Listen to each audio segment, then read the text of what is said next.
Hello and welcome to UFC Connected. Another big episode on deck for you today. Here's what's coming up. Trevor Wittman gives his account of the UFC's historic return to Madison Square Garden for UFC 268. You get so dialed in that you forget a lot of these memories. I looked up and I knew I'd remember it. We discover the history of the famed Ruka Gym in Costa Mesa, California. The training center was created for BJ Penn. I thought I could provide a platform for him to achieve his goals as a two-belt world champion. And Anthony Lionheart Smith shares his thoughts on the UFC light heavyweight division. The light heavyweight division is the division that really brought me into the sport. Your Rampages, your Chuck Liddells, your Shamrocks, Tito Ortiz, those guys are responsible for bringing a lot of fans to the sport. In 2021, the UFC made its long-awaited return to Madison Square Garden for UFC 268. The star-studded card was headlined by three of the greatest athletes in the sport who also happen to be teammates: Justin Gaethje, Rose Namajunas, and Kamaru Usman. It was truly a historic event for Team Onyx and their head coach Trevor Wittman, who had the task of preparing and cornering all three. Trevor now takes us through his UFC 268 experience on that memorable night in New York City.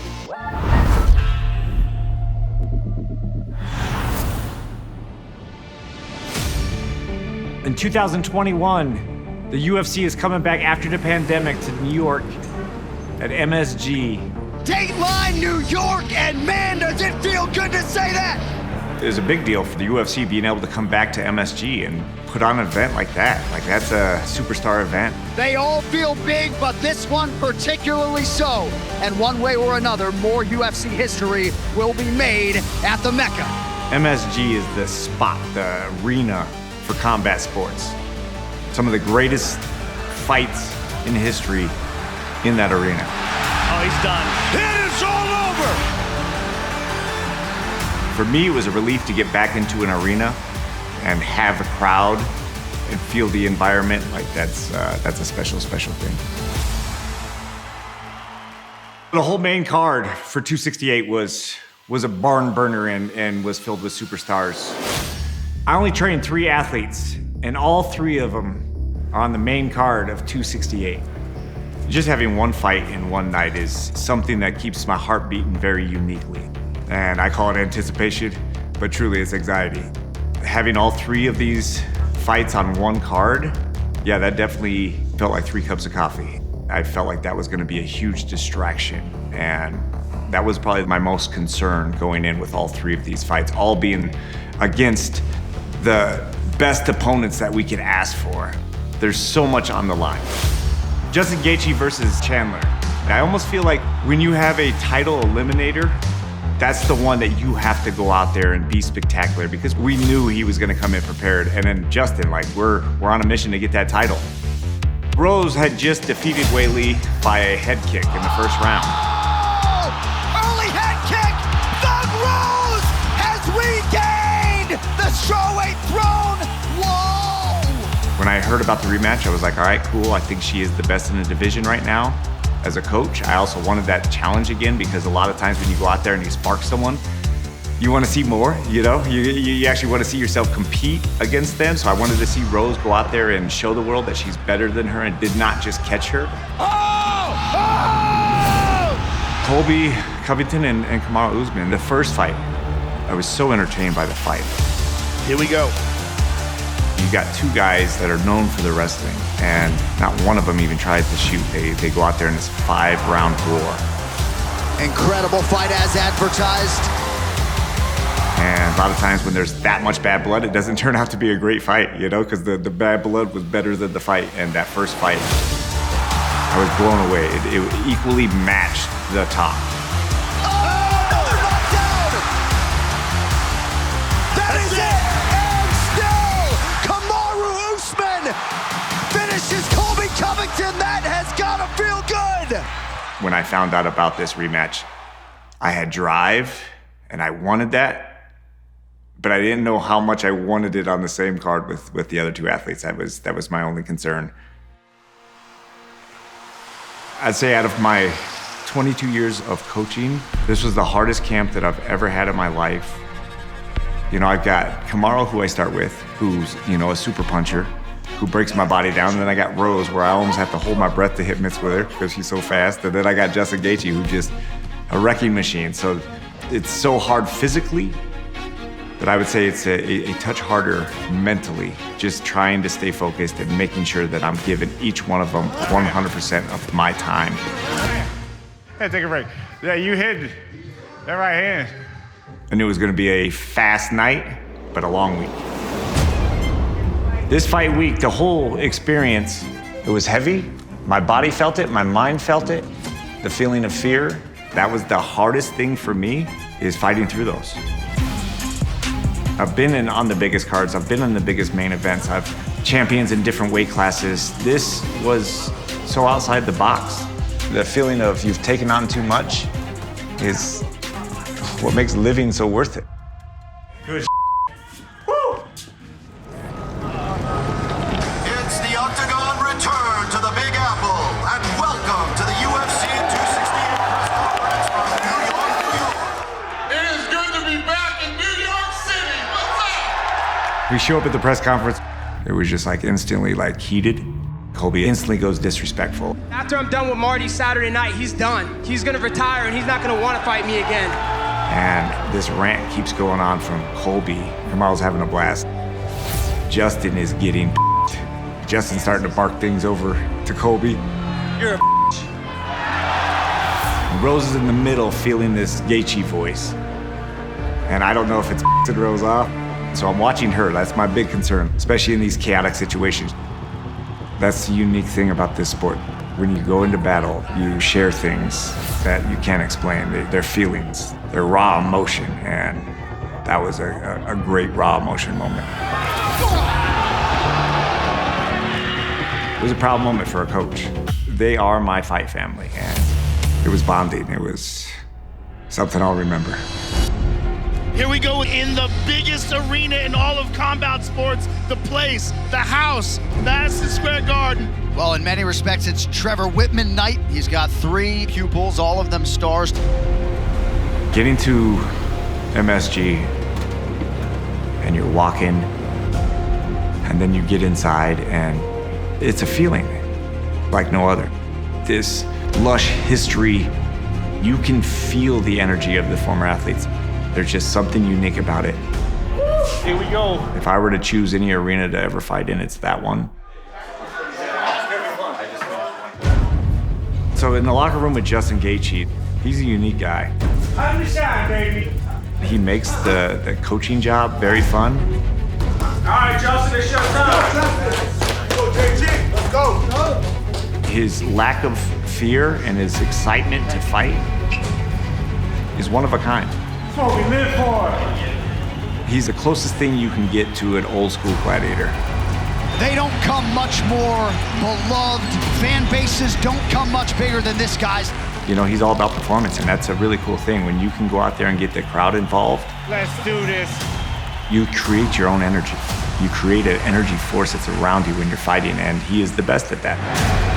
Fans had so much anticipation for this fight. Let's go. Almost every time the first round starts with Justin Gaethje, it's almost like being in the eye of like a hurricane. Oh, they're in the pocket. You feel it, and you're like, you feel the pressure, and then all of a sudden it just calms down, and everything opens up. Be sharp.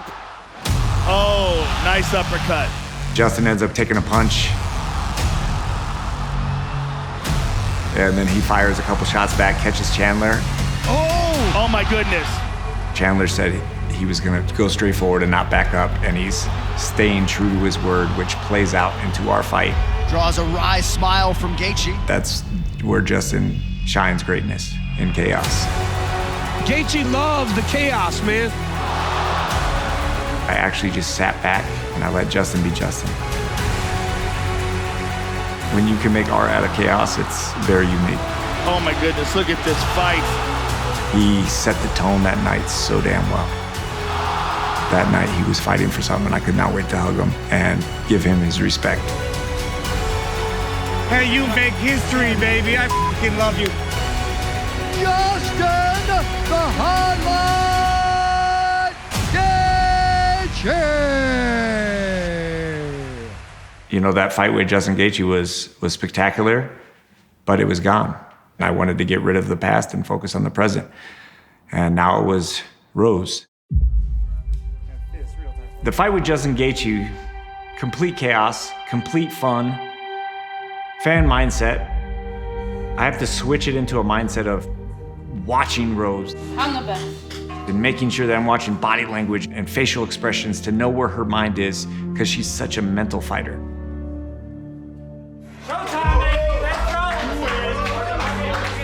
Let's do it.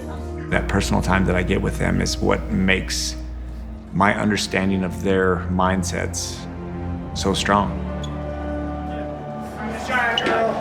I'm the best. It is a championship fight night, and that means Thug Rose has been activated. And Joe Rogan, the work she is putting in the gym is paying off. Well, she's got amazing training with Trevor Wittman. Leading someone and being there for someone, having their back is the key to being a great coach. It's tremendous to see her complete her journey, not only as a person, but as a champ. She believes Zhang Weili represents the toughest fight in the division. Weili's a strong, strong girl. She's great everywhere, but she's strong. She's mentally strong and physically strong. And I love the way that Rose went out there and pushed her backwards. She's stalking Zhang Weili right now. Rose applying that pressure to her was a statement on, I'm here to fight. I love it, Rose! Go, Rose! I started to notice that Rose was following Weili, and we needed to make an adjustment. Take a deep breath. 20 seconds. Whatever you're thinking, turn it off. When I ask Rose if she's having fun, Are you f***ing having fun? and I told her in the most simplest terms, make her feel you. Keep making her feel your spirit. Exactly like you're doing. Championship, Harden Championship medal shown by Rose Namajunas.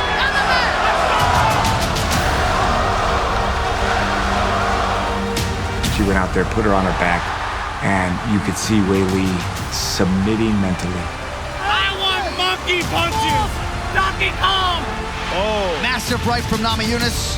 Right as the bell rang in the 5th round, it was clear to me, and I knew we won that fight. Yeah. Love you. And I said, all right, I'm out. Enjoy this process. Kamaru was next, and I had a job to do. And still the undisputed UFC strawweight champion. All right, I'm here with the winner and still Thug Rose. Now we're facing Colby Covington again. Bad blood. And it's finally here. We've set the stage. Now it's time to close the night and, most importantly, close his mouth.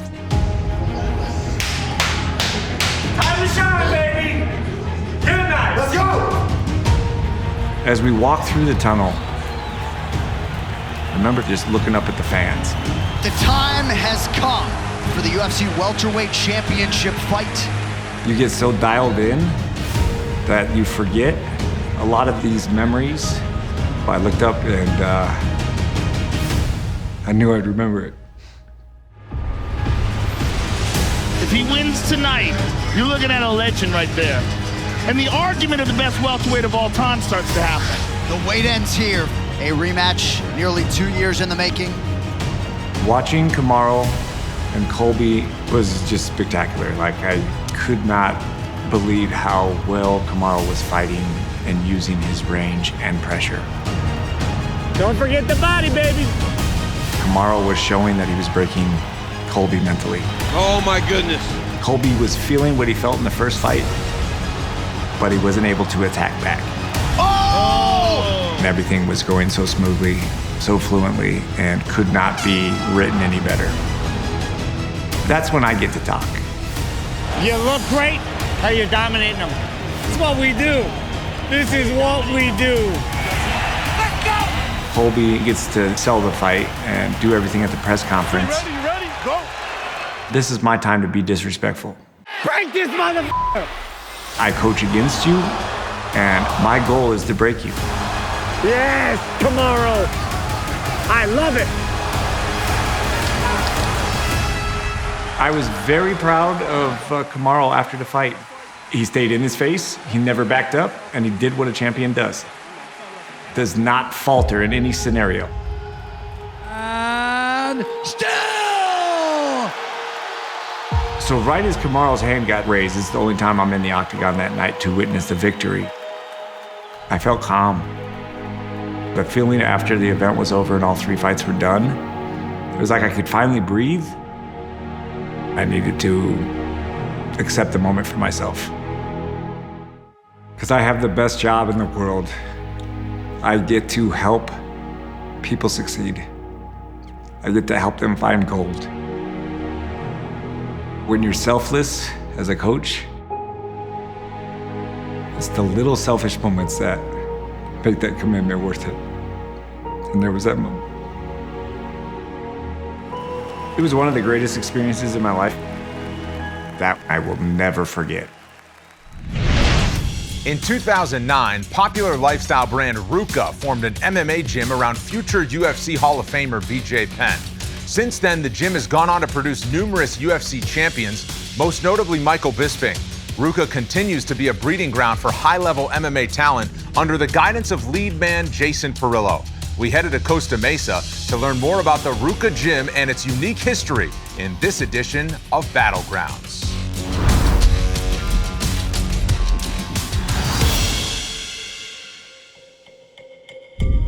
RVCA headquarters is unique because everything coexists here, from the surfing, skateboarding, art, MMA, jiu-jitsu.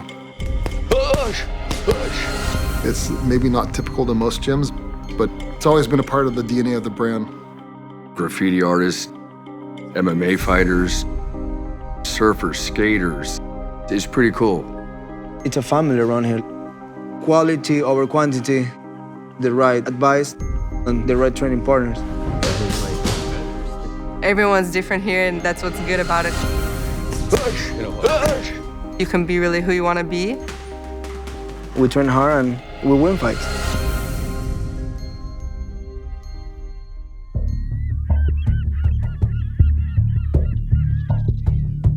Three, two, let's go! All the way to the bell. Amazing, good job, Cheeto. Come on, Mackenzie, all the way through. All the way through. If you've never been to the RVCA headquarters here in Southern California, if you were to pull in the parking lot, you could see Cheeto Vera doing sprints with Jason Parillo, artists like Deffer painting a mural, people working on clothing designs.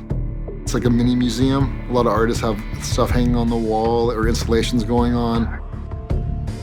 I met Pat training at LA Boxing. As much as he was into martial arts and he loved jiu-jitsu, he loved boxing. We're 18-year-old kids and the guy's got his own clothing store down the street. I knew back then the kid was gonna hit it. In 1999, RVCA started my garage.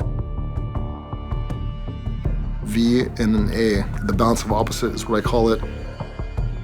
Like the yin and the yang. Philosophy behind that was taken from Bruce Lee and how he took traditional martial arts, combined them to make his own martial art. The training center was created for BJ Penn. The proud Hawaiian BJ Penn. That right there, ladies and gentlemen, is the greatest lightweight in the history of the sport. BJ, he couldn't walk down the street. He was one of the most popular fighters in the world. In Hawaii, the small town that he's from, Hilo, there's a lot of distractions. Everyone wanted to hang out with him. They don't care what the consequence is, but it's taking away from you being focused and achieving greatness like BJ did in the UFC. I knew BJ since he was a white belt. We built our friendship all the way through to him being a black belt world champion and then being in the UFC. I had this private space. I thought I could provide a platform for him to achieve his goals as a 2-belt world champion. We had mats here just for jiu-jitsu training. Dana helped us with the canvas for the octagon. That was the origin of the RVCA gym. Pat just goes, let's put a gym right here. And we're like, all right. Came here, started working. Push, find him. Push, push, show him the inside. Push. BJ defended the world title 3 times in here. Looking to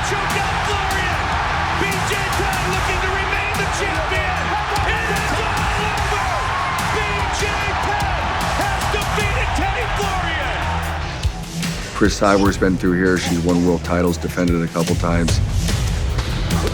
Luke Rockhold, RDA had a lot of camps over here. And Michael Bisping, he won his world championship training here. Michael Bisping, he's one of these guys that had that tenacity and that want to be the best in the world no matter what happens. Bisping's longtime trainer, Jason Perillo, believes that counters and the movement are the key to the victory tonight. He got rocked! Bisping caught him out! He hurt him bad! And again! Michael Bisping is the new UFC middleweight champion of the world! First round knockout, left hook. Jason Perillo, thank you. I think champions come out of RVCA HQ because of Jason Perillo. And Jason Perillo out of Los Angeles, California. Jason was a professional boxer. Here comes Perillo. Look, and he's setting down on those punches now. Hard work is out on his feet. And down he goes for a second time. Jason Perillo! I thought I was going to be a world champion, right? That's where your mind's at when you're a kid. But I have nerve damage in my left eye. I lost half my left hand with an ulnar nerve injury. Jason retired from boxing, 9-0.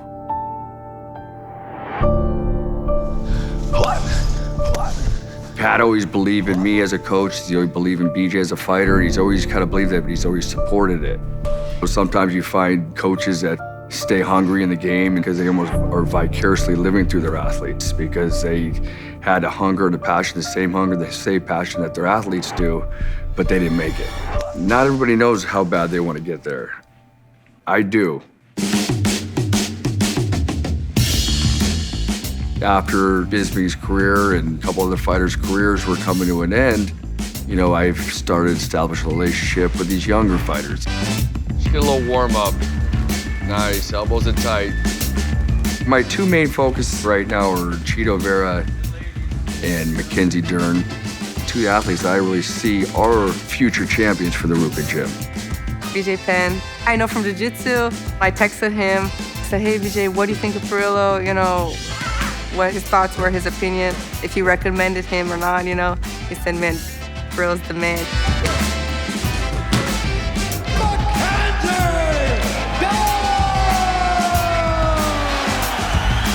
Mackenzie, she's in a division that's very competitive, but she could continue to stay in the top 10 there for a very long time. Oh, there it is. There's the tap quickly. Another submission finish. Boy. Mackenzie Dern. I know for a fact Mackenzie Dern can win a world title in that division. Hush, hush, she upside hand, nice. Hush, hush. Chito's a smart kid, a hungry kid. 1-2 hook. Hush. He reminds me so much of Michael Bisping. I knew for a long time, if I want to get somewhere in this game, I got to start training with him. He's from a boxing base, but he's not trying to make you a boxer. He's just trying to make you balanced and secure enough that you can go and fight the way you want to fight. He makes sure you're ready, you're sharp mentally to do anything you want.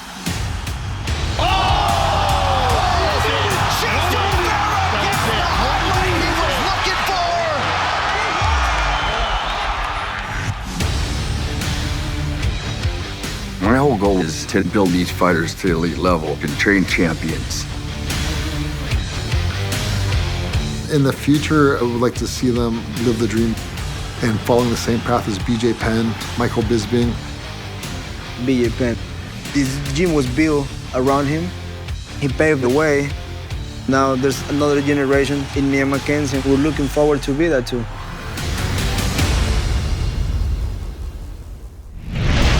Over the years, the light heavyweight division has produced some of the biggest stars and most iconic moments the UFC has ever seen. From Hall of Famers like Chuck Liddell and Forrest Griffin, who helped popularize the sport early on, to the feel-good story of current champion Glover Teixeira. For his take on the history of this decorated division, we locked in former title challenger Anthony Smith.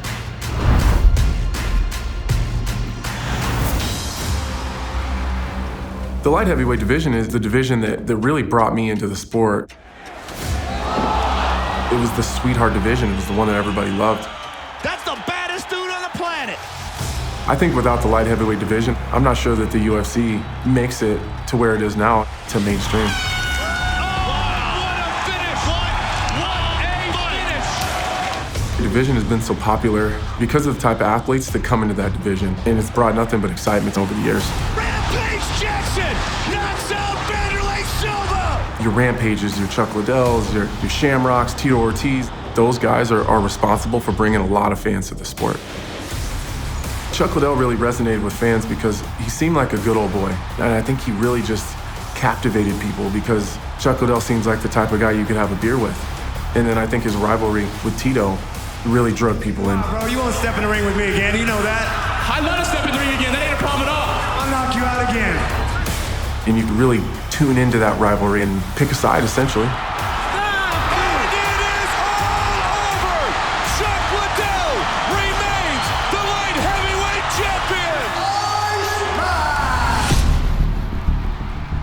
When the light heavyweight belt was kind of playing a game of popcorn, it's just whoever could hold on to it. I think those were some of the best times. You know, you get guys like Rashad Evans and Lyoto Machida and Shogun. It was bouncing around, and Forrest Griffin had it, and Rampage had it, and to even defend it one time. It was all anyone could do. Once Jon Jones came into the division, things changed. That, ladies and gentlemen, is the future. I think Jon Jones was the first of a new generation of fighter. Jon brought a different style, he brought a different approach, he brought a different physicality to the octagon that no one had at the time. Jon Jones versus Alexander Gustafsson is absolutely, in my opinion, the greatest fight of all time. What we're seeing in Jon Jones is a very, very special athlete. And there is a record on the line tonight, and that is the record for consecutive title defenses in the light heavyweight division. We knew that Jon was good. We knew that he was technically the best fighter in the world, but we weren't so sure if Jon had that fighting spirit deep down inside of him to really fight back from adversity and be in a dogfight and win it. Oh, big combination by Gustafsson. Goes high. Head kick. This is a very competitive fight. Unbelievable. They are on their feet. Unbelievable. What a fight. That might be the greatest title fight in the history of the light heavyweight division. Chill. That was the first time that Jon had been pushed and had to find that dog inside of him and really pull it out. The Jon Jones-Daniel Cormier rivalry is one of my favorite ones. Those guys genuinely hate each other. It was very personal for them. They did go to some dark places with each other. You got your ass whooped today, buddy. No, I didn't. You're a Oh, yeah, you did it. You had you on You're your back. such a little Oh, my God. On top of that, they were the two best guys, not just in the division, but probably in the world. I mean, these are easily the two best light heavyweights of all time. And here they are tonight as our main event. I think that probably doesn't happen very often, where the #1 and #2 pound-for-pound guys are in the same division. The bad blood just continued to boil. Look at this. Oh! Perhaps maybe all the bad blood has not boiled over. All this crap he talks, it motivated me. I'm sorry that I'm being classless right now. I do not like DC, and this is why I'm being this way. It was based off of competitiveness. It sucked me in, and I know that it sucked in the rest of the world. I think DC is so motivated for this fight. Daniel Cormier has a chance to silence all the doubters, all the haters, put it down, and stick it in Jon Jones' face. The wait is over. Jon Jones is back to take on one of his chief rivals, Daniel Cormier. Oh, Jon landed a high kick. He's hurt. DC was stunned by that head kick. That could be it. Trying to survive. That is it. Jon Jones has done it. A valiant effort, but a patient Jon Jones closes the show. Credit does need to go to Jon for deciding to move up to heavyweight and deciding to push himself. With Jon Jones out of the division, I think it gives a lot of people opportunities to be world champions, to show how great they are. Oh! Big left from Jan Blachowicz! Jan Blachowicz has done it! He's the undisputed UFC light heavyweight champion! Glover has a massive opportunity tonight. Oh! Oh, he hurt him. Glover's into the mount here. Blachowicz forced to give up his back. Oh my God! Oh, there's the tap!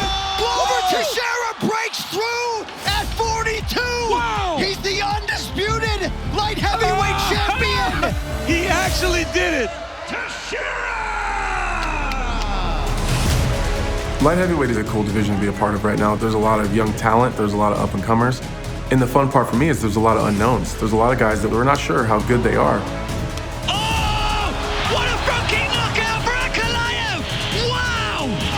There it is! Yuri Prochazka! Baby boy! Welcome to the big show!